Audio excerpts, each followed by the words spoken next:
አሰላሙ አለይኩም ወራህመቱላሂ ወበረካቱ። ውድና የተከበራችሁ የቻናል ተከታታዮች እንዴት ናችሁ? ከኔ ጋር አልሐምዱሊላህ ረቢል ዓለሚን። ዛሬ አንድ ነገር ልነግራችሁ ነው የመጣሁት። በጣም የሚያሳስብ አረብ ሀገር ያላችሁ እህቶቼ፣ በመዳን ቤት ስራ የበዛባችሁ የምትሰቃዩ እህቶቼ፣ እንዲሁም በሽታ ብዙ ነገር የሚያጋጥማችሁ ማለት ነው። ስለላንተ ላወራ ነው የመጣሁት። እንዲሁም በቅርብ ዱባይ ስለሞተችዋ እህቴ አንዳንድ ነገር ልላችሁ ነው የመጣሁት። ቪዲዮውን እስከ መጨረሻው ተከታተሉት። ላይክ፣ ሼር፣ ሰብስክራይብ ማድረጋችሁን አትርሱ። በመጀመሪያ ውዶች እስኪ ይሄንን ቪዲዮ አዳምጡ። ውዶች እንደኔ በስደት የደከማችሁ አላችሁ? እውነት እኔ ድክም ምን ያለኝ የመጨረሻ እጅ ሰጥቻለሁ። ከአቅሜ በላይ ሆኗል። ግን ደግሞ በስር የሚኖሩ የሚተዳደሩ ብዙ ቤተሰቦች አሉ። ምን ላድርግ? እሺ ውዶች የቪዲዮውን እንዳያችሁት ነው። እሷንም ያለችውን እህታችን እንደሰማችሁት ነው። አረብ ሀገር የምትሰራውን ስራ ሁላችሁም ትሰሩታላችሁ። የምትዛያለሁኝ ስሰራው የነበረ ስራ ነው። በተለይ ይሄ ዱላብ አውጥቶ ማጽዳት የማጥባህ እቃ ማለት ነው። ወላሂ በጣም ነው እኔ እንጃ ያማርራል። በጣም ነው የሚከብደው። በተለይ አንዳንድ ቤት ላይ በቃ በየሳምንቱ ጁማአ ቀን አጽዱ ይባላል። እኔ እንደዛ አይነት ቤት አጋጥሞኝ ነበረ። በቃ ዱላቡ እንደውም ይቺ አነስ ያለች ትመስላለች። የሁለት ማጥባህ ያለበት ቦታ ማለት ነው። ከታች ከምድር እና ከላይ ከፎቅ ያለበት ቦታ ላይ በቃ ሁለቱንም በአንደኛው ሳምንት አንዱን ማጥባህ በአንደኛው ሳምንት የአንዱን ማጥባህ ዱላብ እንደዛ አጽዱ ስትባሉ ወላሂ በጣም ትማራራላችሁ። እና እኔ ራሱ የነበርኩበት ቁስል ስለሆነ በቃ አሁን እነሱ ሲናገሩ እንደዛ ሲሉ እኔን ራሱ ይደክመኛል እና ስሜቱን ስለማቀው ነው። አሁን ዋናው ነገር ይሄ አይደለም። በጣም ትልቁ የመጣሁበት ጉዳይ ማለት ነው። ልጅቷ እንዳላችኋት መጨረሻ አካባቢ ላይ ይሄን ሁሉ ልፋትና የመዳምን ስራ የምትችለው ያው በቃኝ ብላ ወደ ሀገሯ ማትገባበት ምክንያት በስሯ የሚተዳደሩ ቤተሰቦች አሉ። ተረድታችሁኛል? ያ እነዛ ቤተሰቦች ይሄ ስራ የሚቋረጥ ከሆነ ወደ ሀገር የምገባ ከሆነ እነዚህ ቤተሰቦች የማስተዳድራቸው ምን ይሆናሉ ብላ ታስባለች። የዚህ አይነቱ ጉዳይ ደግሞ ብዙ እህቶች ላይ ያለ ነው። በቃ አረብ ሀገር የሚኖሩ እህቶቻችን እዚህ ኢትዮጵያ የሚያስተዳድሯቸው ብዙ ቤተሰቦች አሉ። እናት አባታቸው የሞቱባቸው ሆነው እህት ወንድሞቻቸውን የሚያሳድጉ አሉ። እናት አባታቸውን ራሱ ስራ የማይሰሩ ሆነው እነሱን የሚያስተዳድሩ አሉ። በጣም ብዙ የራሳቸውን ቤተሰቦች ራሱ እንደዚህ ባል ተቀምጦ ልጆቻቸውን እያስተማሩ ብዙ የሚያሳድጉ እህቶች አሉ። ግን ደግሞ ከዚህ በበለጠ ማለት ነው ልጆቻቸውን እሺ ትናንሽ ከሆኑ ቤተሰቦቻቸው በጣም ደካማ ከሆኑ ስራ መስራት የማይችሉ ከሆነ እነዛ እሺ እየረዱ ነው፣ ይረዷቸዋል። በቃ ምንም ማድረግ አይችሉም። ነገር ግን ይሄ ሳይሆን ዋናው ጉዳይ መስራት እየቻሉ ቤተሰቦቻቸው የሚሆኑ ወንድም እህትም እናት አባታቸው ሞቶባቸው እነሱንም እያሳደጉ ይሆኑ አግብተው ራሱ ወልደው እነሱን የሚያስተዳድሩ አሉ። እዛ አረብ ሀገር ሆኖ ማለት ነው።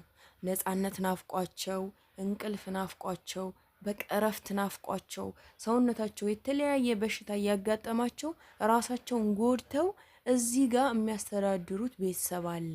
ያ ለምንድን ይሆናል? እኔ ያልኩበትን ምክንያት ለምን እንደሆነ ታውቃላችሁ? አሁን በቅርብ ከዱባይ ሙታ ሬሳዋ የገባ እህታችን አለች። ለኛ ያው እንደዚህ የዘመር ነገር ናት እና በቅርብ ነው የገባችው።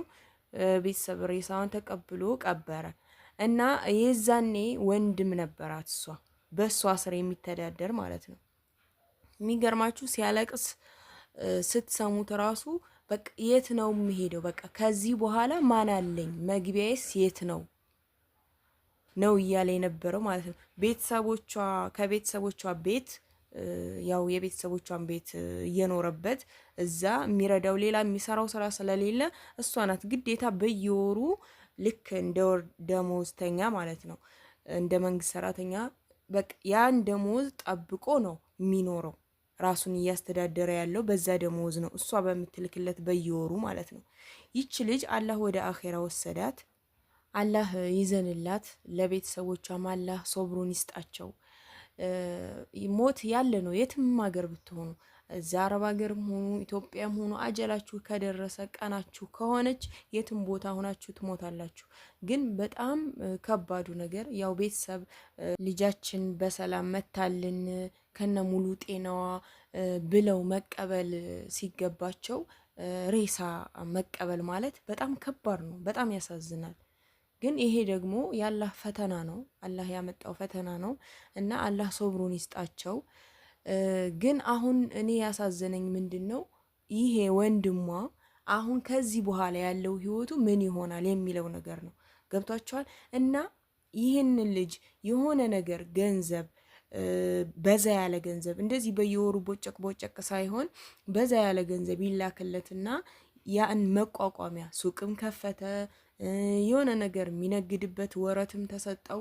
ያንን ነገር ይዞ ገንዘቡን ስራ ጀምሮበት ቢሆን ኖሮ አሁን ላይ ምንም አይነት የሚያሳስበው ጉዳይ የለም ነበር። በዛ ደረጃ ተሰብሮ እንደዛ በቃ ከዚህ በኋላ ህይወት ጭልም አትልበትም። ገብቷቸዋል። እኔ ካየሁት አንጻር ነው የማወራው። እና አሁን ደግሞ በዚህ በተመሳሳይ ብዙ እህቶች አሉ በቃ እዛ ሁነው በየወሩ ይልካሉ፣ ተቆራጭ እያደረጉ ይልካሉ። እዚህ የሚያስተዳድሯቸው ብዙ ቤተሰቦች አሉ። ነገ ሞት አለብን ብለን እንሰብ እንጂ እንዴ እኛ እኮ አንድ ነገር ቢያጋጥመን በሽታ አጋጥሞን ብንተኛ አሁን አቅም ኑሮን ጉልበት ኑሮን እየሰራን ነው፣ እያስተዳደርናቸው ነው። አንድ ነገር ብንሆን አንድ ሰው ጥሩ ነገር እያሰበ ቢሆንም መጥፎ ነገር ደግሞ እንዳለ ጎን በጎን ማሰብ አለበት። የሆነ ነገር ብሆንስ እስኪ እነዚህ የማስተዳድራቸው ሰዎች ምን ላይ ይወድቃሉ በኋላ ብሎ ማሰብ አለበት። እኛ ታመን እዚህ ኢትዮጵያ ብንመጣ በቃ ሁሉ ነገር ይቋረጣል። ደሞዝ የለ ምን የለ በቃ የዛኔ ምን ይፈጠራል ብላችሁ ማሰብ አለባችሁ ቀድማችሁ። አሁን ልክ እህቴ እንዳለችው እሷ እየለፋች እንደዚህ እየሰራች ነው፣ ሰው ቤት መሯታል፣ በቃ የመጨረሻ መሯት ማለት ነው። ግን እንደዚህ ተማራ ህይወቷን አማራ እየሰራች በቃ የሆነ በሽታ ቢያጋጥማት ሰው የሰው ልጅ ማለት ነው ይመጣብኛል ብሎ ነው መጀመሪያ ማሰብ ያለበት። ከሆነ በኋላ ካከ አይረባም። እና ቢያጋጥመኝስ ብተኛስ ሞት ቢመጣስ? ሞት ከኛ ጋር ነው የሚሄደው አይደል? ግዴታ ነው። በሰው ልጅ ላይ ፈርድ ነው ሞት እንደሚመጣ በቃ 100% እርግጠኛ መሆን አለብን። መቼ እንደሆነ ብቻ ነው የማናውቀው።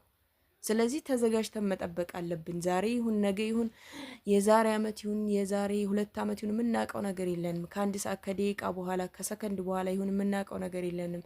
ስለዚህ እኛ ቀድመን መዘጋጀት አለብን። እነዚህ ቤተሰቦቻችንን ደግሞ የሆነ ስራ ላይ እንዲውሉ ማድረግ አለብን። እናትና አባታችን ከሆኑ በጣም ደካማ ያልሆኑ ከሆነ መንቀሳቀሻ ነገር ሰጥተን እንዲሰሩ ማድረግ አለብን። ቤታቸው ላይ ቢሆን ራሱ የግል ቤት ከሆነ የሚኖሩበት እዛች ላይ ትንሽ የሱቅ እንዲከፈትላቸው እናደርግና እዛው ሆነው በቃ ስራቸውን እንዲሰሩ ማድረግ አለብን። እንደዚህ ጉልበት ያላቸው ሰዎች ከሆኑ ደግሞ መንቀሳቀሻ ወረት ሰተን ገበያ ጀምረው ንግድ ጀምረው እንዲንቀሳቀሱ ማድረግ አለብን። ብቻ የሆነ ስራ ምንም ይሁን ምን የሚንቀሳቀሱበት ራሳቸውን የሚችሉበት ነገር ነው ማድረግ ያለብን። ይሄ በየወሩ የምንልከው ምሳሌ 10 ሺህ ብር ከሆነ የአመቱን አንድ ጊዜ አጠራቅመን አንድ ጊዜ ብንልክላቸው ያ ነገር በቃ እነሱን የሆነ ነገር ስራ ጀምረው እንዲሰሩ የሚያደርጋቸውን ነገር ፈጠርንላቸው ማለት ነው።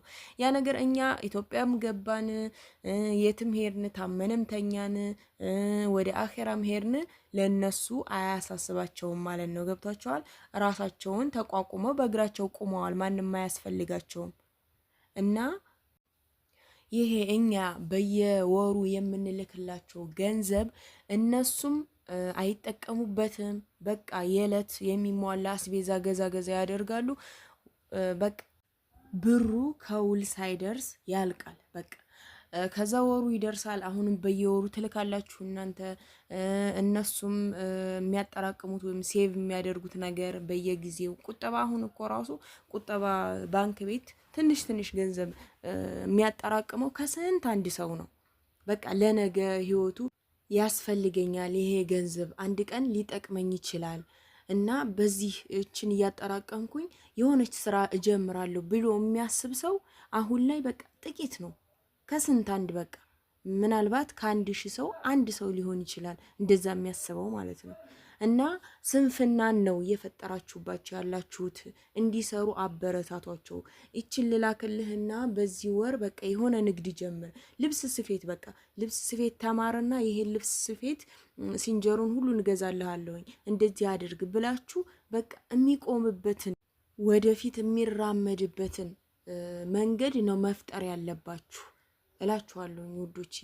ያው ለራሳችሁ አስቡ ነው የምላችሁ። እዚህ ጋር ይበቃኛል፣ ደቂቃው እንዳይበዛባችሁ። ሀሳብ አስተያየት ካላችሁ ኮሜንት ላይ አስቀምጡልኝ፣ የምመለስላችሁ ይሆናል።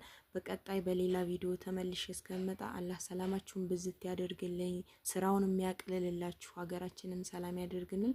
ወሰላሙ አሌይኩም ወራህመቱላሂ ወበረካቱ።